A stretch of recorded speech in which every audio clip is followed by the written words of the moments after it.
Oui, bonjour, je m'appelle Jenny, je suis une Innu de Pessamit.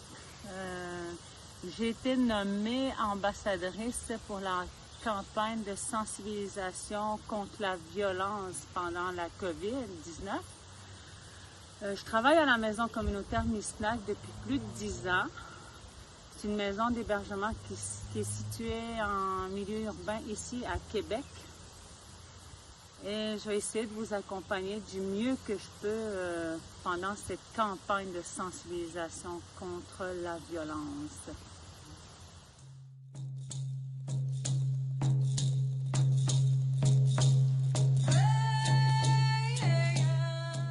Okay.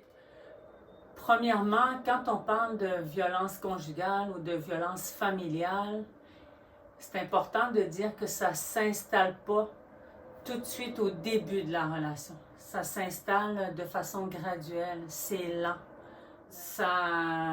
On pense que ce qu'on vit là, c'est normal, alors que ça ne l'est pas.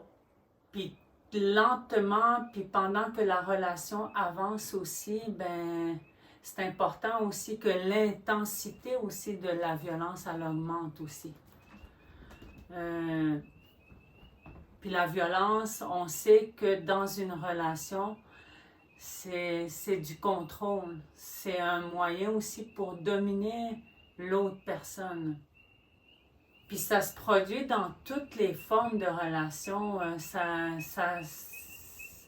se vit pas seulement entre un homme et une femme. Ça peut se vivre aussi entre deux hommes, entre deux femmes, chez les adolescents. Puis il n'y a pas de statut économique en tant que tel, ça ne rejoint pas une tranche d'âge particulière non plus.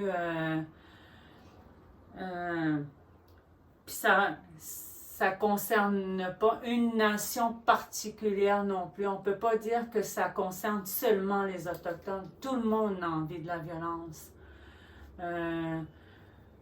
C'est juste que des fois, elle est taboue, elle est cachée. Mais en même temps,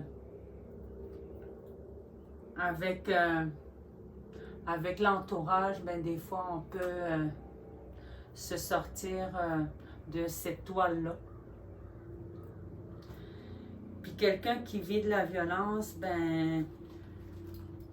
tout le monde est affecté, tout le monde est touché dans la relation.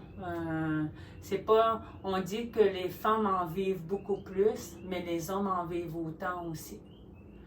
Tout le monde qui est autour de la relation, tout le monde qui est impliqué dans la relation est touché, est affecté. Toute la famille est affectée en fait.